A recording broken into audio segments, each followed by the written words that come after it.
Hi, welcome to my channel. Thanks for tuning in. Again, my name is Bob and I'll be your host, for better or worse.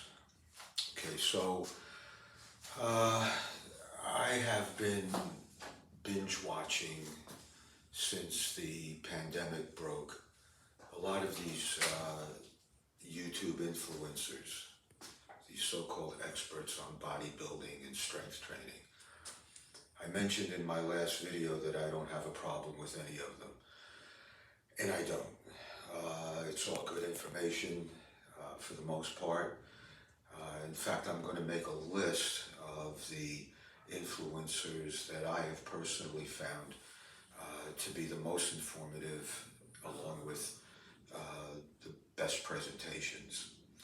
Okay, so thinking about it all, and with the number of years that I have invested in this sport, I've come to a couple of conclusions. But if you notice what it says here in the sign, just lift. And that reminds me of a story I heard once about the late great Dave Draper, who passed away about a year or two ago. He was about 80 years old. Dave Draper was the big star in bodybuilding right before Arnold Schwarzenegger came on the scene. And in fact, they became training partners and competitors. But Dave was a big star, and one day he kind of got tired of being asked, how did you build your arms? How did you develop your chest? What exercises do you do for this? How do you do that, this and that? And one day he just replied to somebody, he goes, you see the weights over there? He goes, just pick up the weights, just lift, okay? Everything else will take care of itself. So anyway, there's two guys. One guy, and I hope this kind of like helps to put things into perspective for those of you who are kind of confused after watching so much of these influencers, but there's two guys. One guy, he's so skinny that if he stands sideways, you could hardly see him. And he goes into a McDonald's or a Burger King and he orders the double cheese Whopper extravaganza with a big bag of French fries, and he washes that all down with a Coke. But he's still a little hungry, so he orders another burger, this time no cheese, and he washes that down with a milkshake. So he gets up, he goes outside, and there's a scale outside. He steps on the scale, and he hardly has gained an ounce. Now the other guy walks into McDonald's. He's starting to put on weight as soon as he starts smelling the hamburgers. But he sits down to the same meal that the first guy ate. And when he gets up to leave and goes outside, the scale is out there waiting for him too. So he steps on the scale, and lo and behold, he's gained 5 pounds. So if you take off 2 pounds for the clothes, it's a net gain of about 3 pounds. So over the course of a year, you can imagine how much weight that guy's going to gain and how much he's already gained. But those two cases that I just mentioned, those are fortunately the extremes. Most of us, fortunately, fall somewhere in the middle. And we spend a lifetime doing all the things our lifestyle dictates, our nutritional habits, our exercise habits, or lack of exercise, and whatever. But those of us in the middle, it's constant struggle to either maintain the status quo, or if you want to change body composition, you do what you have to do. And for some people, this goes on for their whole lives. But what we want to do is we want to avoid the extremes when it comes to nutrition. Okay, Now, the same the same concept actually works in bodybuilding. Okay, there are two extremes now in bodybuilding. I noticed on the internet there's been a revival of the Mike Menser's so-called failure one set high intensity training. Let me just say this about that term high intensity training. Any kind of training you do to change your body composition is very, very hard work and would be considered, in my opinion, high intensity training.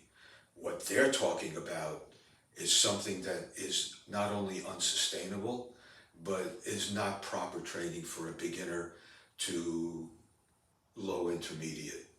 Okay, I have Mike Menser's books, so I know my opinion is based on what I have read about Mike Menser.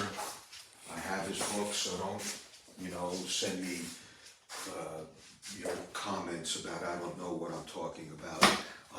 I tried the method along with, I had a gym. We all tried the Menser method.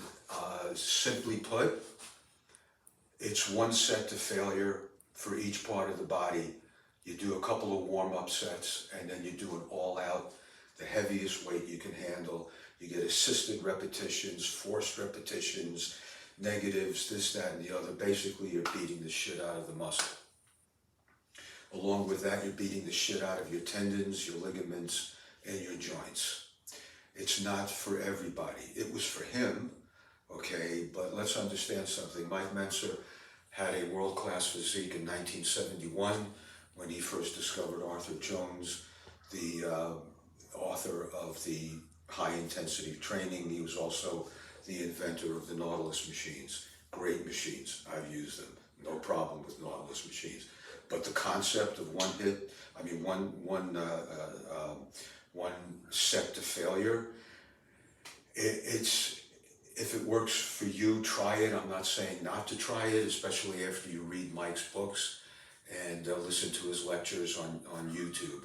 But to me, Mike Menser wanted to be the philosopher king of bodybuilding.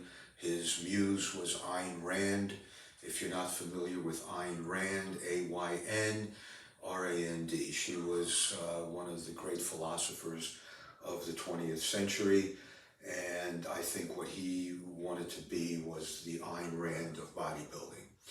I've read Ayn Rand's books, and I've read his books, listened to his lectures, and I say to myself, okay, this is Ayn Rand disguised as a bodybuilder. All right, I'm not saying not to try it, that it doesn't work. It may work for you. I would suggest that you do a lot of investigating, but it's not for a beginner. Now, on the other hand, the other side of the coin, the opposite end of the spectrum, is the Arnold Schwarzenegger and company. They're 20 sets a body part, 3 times a week, 6 days a week training, sometimes twice a day, 3-hour workouts. So it's the opposite extreme. Again, most of us who are involved in this sport, both male and female, okay, are somewhere in the middle. We're always striving to work with our bodies, changing body composition, studying nutrition, doing what we need to do, and finding that which works for us. And what works for you is basically what you want to work for you. It's a belief system. The bottom line to all of this, both extremes only work for people who are on drugs. If you're looking to be a competitive bodybuilder and you're in that milieu and you want to try those extremes, God bless you. They may work for you. Basically, if you're on drugs, almost anything will work for you. And the physiques that Arnold and Mike Menser display on stage and in the bodybuilding magazines are not the result of their training so much as it is with pharmaceutical enhancements. Okay, so the bottom line to all of this, why so many people fail and so many people start and they quit. this is a fantasy. The desire, most guys, when they're young, they pick up a muscle magazine, or they're influenced in some other manner, and they want to look like that. It's a fantasy. In order for you to make that fantasy into a reality, you have to employ your imagination. Whatever you achieve in lifting weights is a product of your imagination. You get hit with the pixie dust, you immerse yourself. Hopefully it becomes a lifetime activity. But if you want to look like those guys in the magazines, it's a fantasy. Those of us who work on making the fantasy into a reality, we use our imagination. Some of us achieve a certain amount of making that fantasy into a reality. Some of us achieve a little bit more than that. And some of us, like an Arnold Schwarzenegger and others, transcend the whole sport. And that's how that fantasy reality works in bodybuilding. Okay, you're a product of your imagination, basically. It's like any other artist.